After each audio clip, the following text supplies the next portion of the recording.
September 23 sa mga kababayan natin Pilipino na pupunta dito sa Dahig para suportahan si PRD? Sige. Yeah. Hindi ko naman kayo iniimbita, pero kung pupunta kayo, sasamahan ko rin kayo dito kasi ginagawa nyo to para sa tatay ko eh. So, kung marami-rami tayo, di mas masaya. Yes. Diba? Yes. So, I-question ka lang yan kay Abante. Any comment dun sa sinabi ni Abante about your comment na PR stunt lang, tapos eventually your brother na sumagot din? hindi ko alam kung bakit siya sumagot, hindi ko naman siya kausap, tapos natalo man siya. Kaibigan niya lang yung kumilik. Correct. Yung tao na yun. Tama. Ba't ako makikinig sa kanya? Correct. Well, anyway, sinagot siya ng kapatid ko. Transparent naman yung DPWH at yung kapatid ko kung gusto talaga nilang tingnan. Wala kami problema dyan. Right. Kayo yung may problema, tingnan yung mga sarili. Correct. Mga ulol. Correct yun. Kung nang ganahan, dyan kung Last question. Mga unas. The 14 as indirect vote buying na yung mga politiko mismo nandun talaga sa court along with DSWD nag-distribute ng pera ng taong bayan. Sa pa yan. Talo si tatay nga na ano permanente. Oh, Yes, ako ma'am. tingnan niya na akin mo. Kasi siya dapat. Tayo mo babay ni. Sige ma'am, question naman. Oo. Yung as a local executive po mayor, pagbalik nyo, kasi sabi kahapon ni VP Sara, meron kayong master plan sa Davao, master plan on Yes. flood control, pero hindi nabibigyan ng budget from the national government. So, sa inyo pong point of view as a local executive, Ganito yan, historically, hindi lang naman Davao talaga. Ang unitary system of government talaga ng Pilipinas, may exploit talaga siya sa mga capital-centric na mga politicians. So hindi lang yan Davao, Mindanao, other parts of Visayas, probinsya. So ang gusto kasi ng mga oligarchs, they want to centralize everything, power and influence. Pati na rin yung kung where money is allocated around the country. So pag ganun lagi yung sistema ng politika natin, this is not only Davao. Meron yan master plan, we are working with JICA para sa pero pag masyadong centralized yung gobyerno mo, hindi talaga yan mapupunta doon sa mga probinsya. Kasi noon pa yan na sistema ng mga Espanyol. 'Di ba? Pagdating ng Espanyol, andun yung may prinsipalya, may mga gobernadorcillo, tapos i-assign nila system of patronage yan. Okay?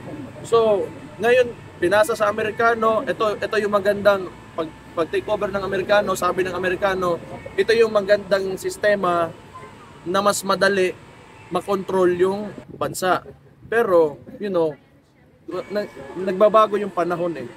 So nagbabago yung panahon, lumalaki yung population and the people become, more educated, nag-iiba talaga. So sentiments will arise. Ganun talaga yan. So before, kami sa Mindanao, tayo, hindi tayo masyadong sensitive towards, budget allocation, but dumadami tayo, nagkakaanak tayo. Siyempre, mas gusto rin natin na maganda yung, not really for Mindanao only, but for the entire Philippines, maganda yung allocation ng resources ng Pilipinas. The taxpayers' money. So, okay, babalikan ko. Just to close the question. Kung flood mitigation programs, meron kami niyan. DOTR, for the bus system, we know we can implement it. Ready ang Davao City for anything.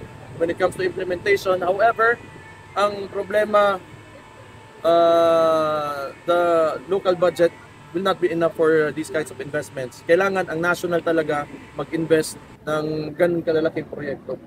Last two question daw dahil Magkakilisan tayo, may special. Question muna. tayo na about politics. Meron naman, midterms, paulit-ulit lang. Tapos kung ano lang yung mga posibleng tatakbo sa 2028, sabi ko si Martin, interested. Kasi may 0.7% siya, di ba? From 0.6, so nagka-interest na yun. Buya ka, puntang igit ka. Ngayon, trending ngayon sa Manila yung mga anak ng mga contractor, anak ng congressman na nagiging malulo sa anong komento nyo dito? Ganito yan. Ngayon, lumalabas na kasi mas mulat na yung tao eh. Yung Pilipino, alam na natin na di naman kailangan talaga sabihin mo na mahirap ako, ganun-ganun. Pero tama naman yung nagsisirculate ngayon. And noon ko pa sinasabi to during my podcasts na kailangan iputuin yung mga tao na hindi ka mayaman. Pero huwag ka lang masyadong magyabang dyan kasi maraming naghihirap at nagugutom.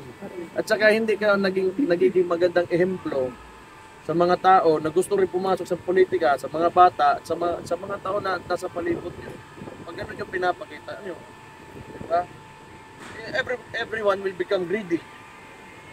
So pag pinawi, simple ka lang, pero sige, mayaman itago mo lang kasi nandyan ka sa publiko. You have to be a good example to society. So yun lang yung tingin ko dyan. Mabuti yan, nagtuturoan na sila ngayon. Kasi kadalasan mga congressman, mga oligarko din yan. So mga congressman, sa mga lugar nila, yan yung mga malalaking lupain, monopolize yung mga negosyo, mga mall, mga grocery. Sila may tagian na tanan. So, kaya nagtuturoan na yan ngayon mga yan. Lumalabas din ngayon madalas yung pangalan ni Caldico. Lalo na, di ba siya yung sa appropriation report. Kasi ang Committee on Appropriations, siya yung nag-allocate or hindi naman siya, but you can influence the allocation of the budget or the resources of the government. Do you think kailangan na siyang lumabas sa public at para paliwanag itong mga nangyayari? Hindi, yung tanong kung nasaan na ba yun si Caldico.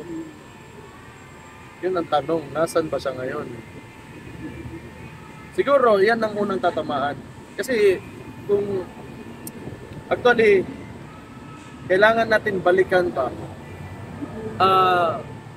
Kung pinag-uusapan natin yung flood control projects, ngayon lang yun lumabas. Pero for the past 3 years, ang ginawa ng administrasyon, kaya wala rin tayong infrastruktura. Kung meron man, ibarat, naging ghost projects na flood control, nagkakagulo na sila ngayon, nagtuturuan na.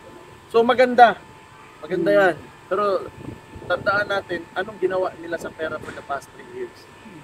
Yung ginto na binenta, yung PhilHealth, di ba? Kailangan pa nilang sumagot sa Korte Suprema at lagi namang napopospone at namumove.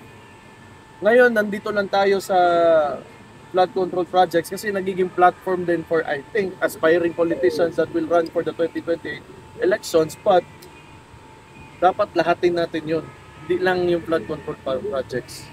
Tayo na about politics. About that. Meron naman, midterms, paulit-ulit lang. Tapos, kung ano lang yung mga posibleng tatakbo sa 2028. Sabi ko si Martin, interested.